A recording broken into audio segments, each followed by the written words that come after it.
Hello students, online classes की इस कड़ी में आज का हमारा टॉपिक है पार्ट्स ऑफ स्पीच। ग्रामर के सेक्शन की शुरुआत आज से हम करने जा रहे हैं और बिल्कुल बेसिक से हम शुरू करेंगे। और सबसे पहली चीज आती है parts of speech. Speech, any speech consist of a lot of sentences. किसी भी स्पीच में ढेर सारे सेंटेंसेस होते हैं। और अगर बात की जाए सेंटेंस की, तो सेंटेंस क्या है? A group of words that makes complete sense is called a sentence. A group of words. अब सवाल यह है कि किसी भी सेंटेंस में ढेर सारे वर्ड्स कौन सा काम कर रहे हैं। अगर हम ये जान लें तो वही है उस शब्द की पार्ट्स ऑफ स्पीच। कोई भी शब्द जिस रूप में किसी भी वाक्य में कार्य करता है वही है उसकी parts of speech. The way it works in a sentence, हमें याद रखना है, the way it works in a sentence. So parts of speech is a class of words based on the words function और the way it works in a sentence. तो the way it works in a sentence. आज से एक बात आप सबको याद रखनी है, जैसे ही आपसे कोई शख्स पूछे कि फला वर्ड कौन सी पार्ट्स ऑफ स्पीच है, तो the first thing that you should do is just make a sentence. जैसे ही आपसे कोई पूछे कि फला शब्द कौन सी पार्ट्स ऑफ स्पीच है, तो तुरंत से एक सेंटेंस कंस्ट्रक्ट करिए और ये देखिए कि वो सेंटेंस कंस्ट्रक्ट जो आपने किया है उसमें जो वर्ड आपसे पूछा गया है वो कौन सी पार्ट्स ऑफ स्पीच के रूप में कार्य कर रहा है, और तुरंत बता दीजिए कि कोई भी वर्ड ये पार्ट्स ऑफ स्पीच है। आप किसी भी शब्द को याद मत करिए कि ये फला पार्ट्स ऑफ स्पीच का है, या ये फला पार्ट्स ऑफ स्पीच है, या ये फला पार्ट्स ऑफ स्पीच है। आपको आज से रटना नहीं, आपको तुरंत एक सेंटेंस कंस्ट्रक्ट करना है और सेंटेंस कंस्ट्रक्ट करने के बाद ये देखना है कि वो वर्ड किस तरह से फंक्शन कर रहा है, और उसकी फंक्शनिंग के आधार पर आप बताएंगे कि फला वर्ड फला पार्ट्स ऑफ स्पीच है। वो कैसे जानेंगे?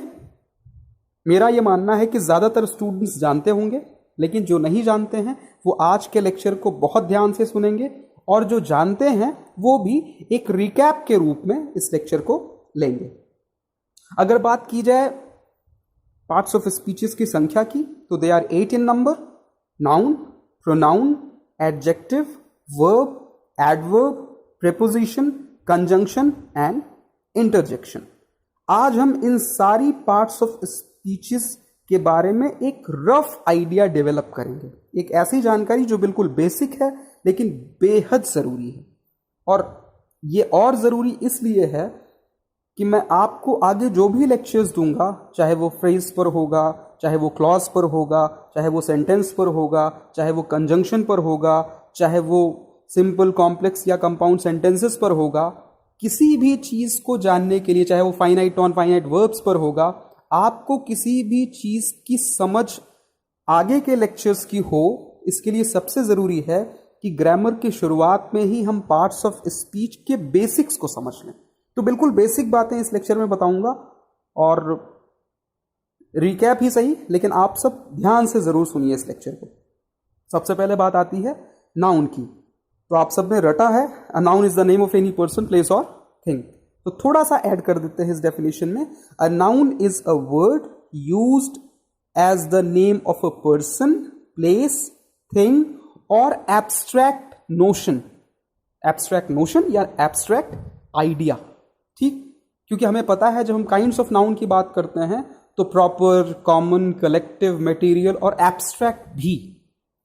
तो हमारी डेफिनेशन थोड़ी सी इनकम्प्लीट है, तो हमने एक नई चीज जोड़ी, noun is the name of any person, place, thing और एन एब्स्ट्रैक्ट आइडिया। ये तो हुई रटी रटाई डेफिनेशन। और एक बड़ी सरल सी डेफिनेशन है जिसको हम समझें तो ज्यादा बेहतर होगा। वो डेफिनेशन है नेमिंग इज नाउन। नामकरण ही संज्ञा है, क्योंकि जिन शब्दों के सहारे हम किसी भी व्यक्ति, वस्तु, स्थान या किसी एब्स्ट्रैक्ट नोशन का नामकरण करते हैं तो वो शब्द कहलाता है नाउन या संज्ञा। ये हमको ध्यान देना होगा, नेमिंग इज नाउन। हर वो चीज जिसका नामकरण किया गया है वो संज्ञा है। आगे के लेक्चर्स में हम इसको एलैबोरेट करेंगे, सारे पार्ट्स ऑफ स्पीचेस को, और क्रम के हिसाब से जिनकी ज़रूरत है। सबसे पहले हम उन पार्ट्स ऑफ स्पीचेस को एलैबोरेट करेंगे जो आपके एग्जाम के पॉइंट ऑफ व्यू से ज़्यादा इंपॉर्टेंट है।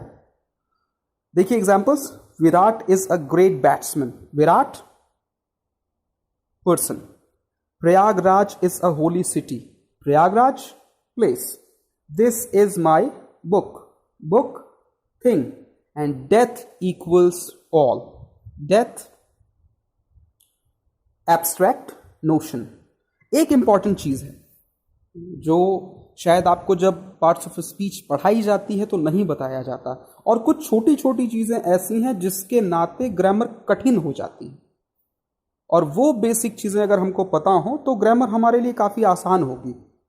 और वो बेसिक चीजें मैं कोशिश करूंगा कि सारी की सारी आ जाएं इस लेक्चर में भी और आगे के लेक्चर में भी। नाउन किसी भी सेंटेंस में केवल और केवल, याद रखिएगा, नाउन किसी भी सेंटेंस में केवल और केवल सब्जेक्ट अथवा ऑब्जेक्ट का कार्य करता है। ये हमें ध्यान देना पड़ेगा। नाउन किसी भी सेंटेंस में या तो सब्जेक्ट होगा या तो ऑब्जेक्ट होगा।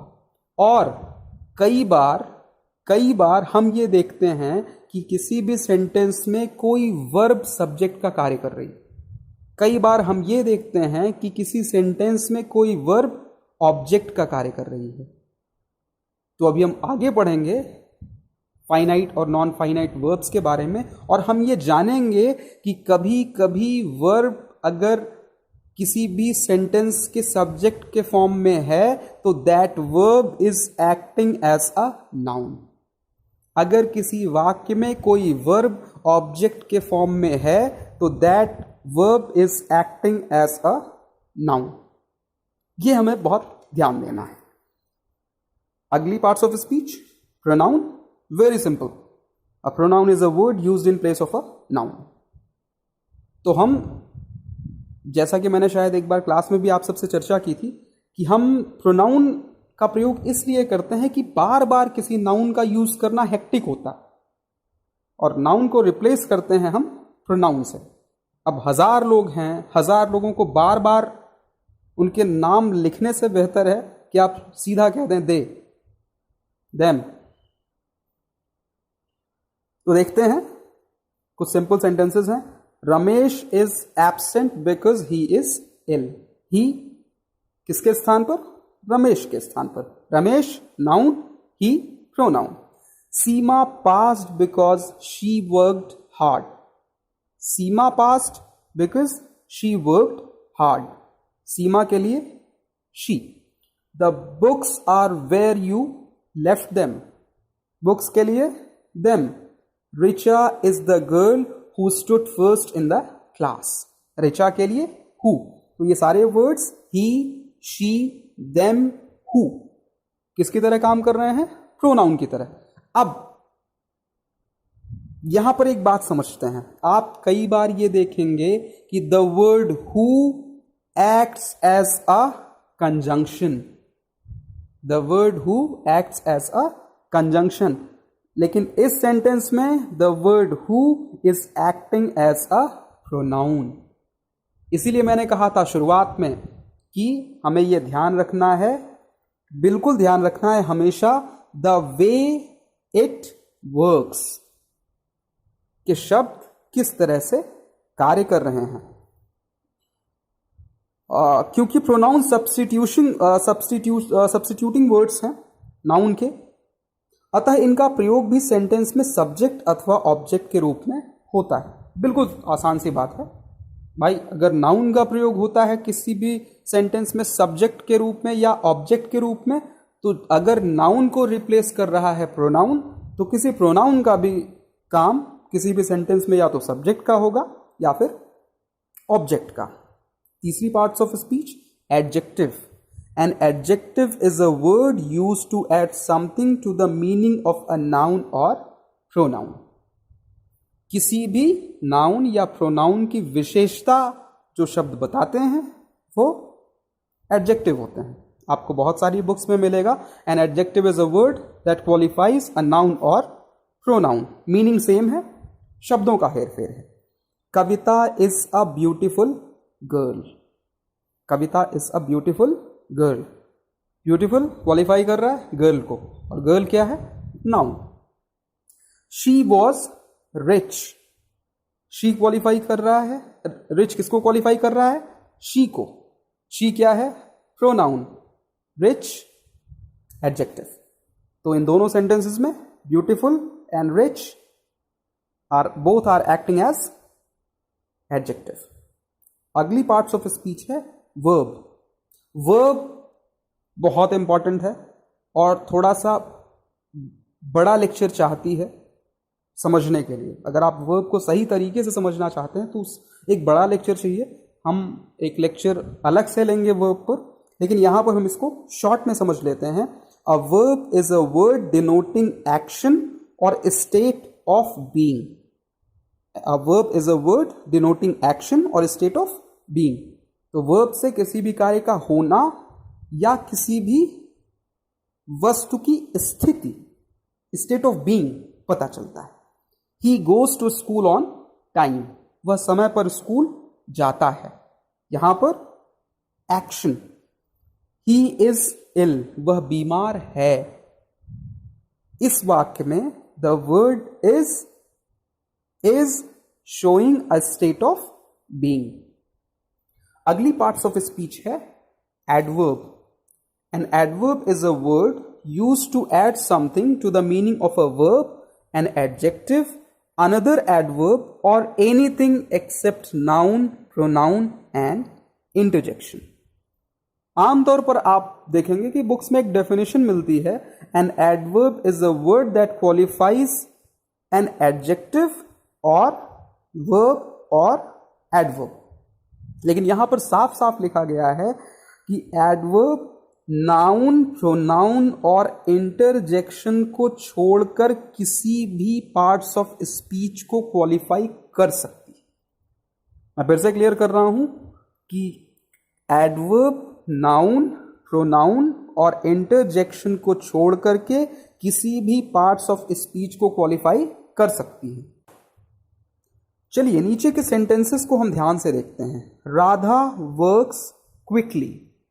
इस सेंटेंस में क्विकली क्वालिफाई कर रहा है वर्क्स को, जो कि एक वर्ब है। The bird flu just over her head. इस सेंटेंस में जस्ट क्वालिफाई कर रहा है ओवर को, जो कि एक प्रेपोजिशन है। She is very beautiful. इस सेंटेंस में वेरी क्वालिफाई कर रहा है ब्यूटिफुल को, जो कि एक एडजेक्टिव है।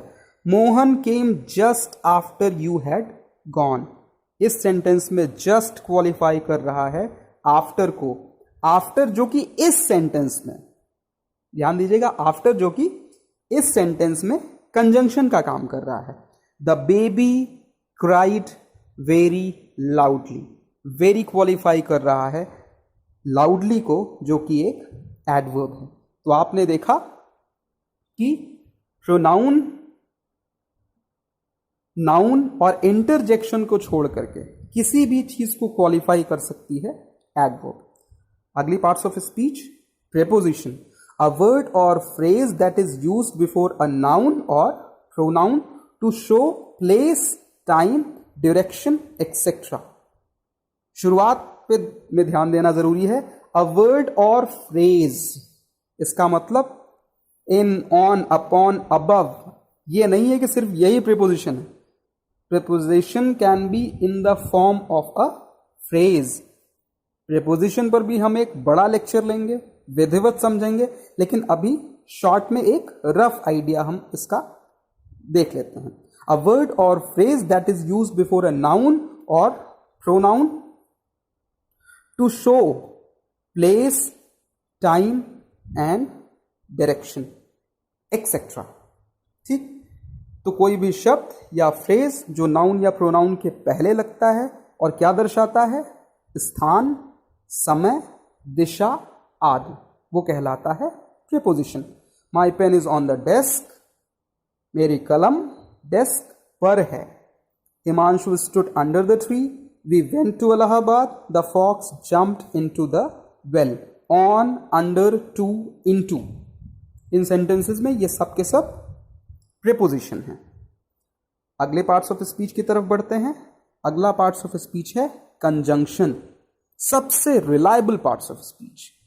कंजंक्शन सबसे रिलायबल पार्ट्स ऑफ स्पीच है।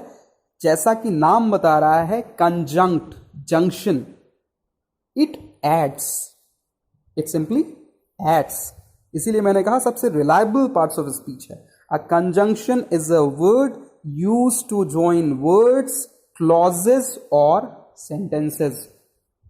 हालांकि कुछ चीजें बहुत कंफ्यूजिंग है, मैं जानता हूं, फ्रेजेस, क्लॉजेस, सेंटेंसेस नहीं समझ में आते हैं, फाइनाइट, नॉन फाइनाइट, ये सारी चीजें मैं आपको आगे के लेक्चर्स में बड़े आसान तरीके से बताऊंगा।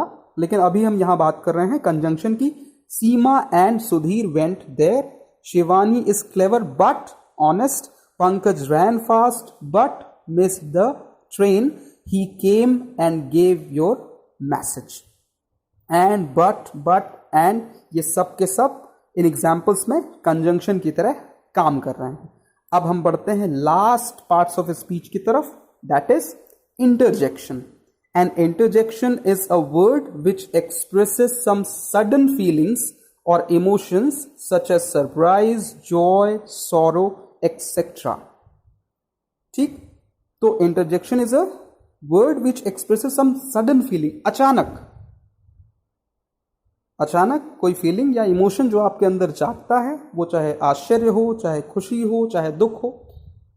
चलिए, ये तो बात हुई डेफिनेशन की। आसान शब्दों में, जब भी किसी भावातिरेक में, जब भी आपको कोई एक्सट्रीम जॉय या एक्सट्रीम अनहैप्पीनेस होती है, तो हमारे अंदर जो फीलिंग आती है उसको व्यक्त करने के लिए हम इंटरजेक्शन का प्रयोग करते हैं।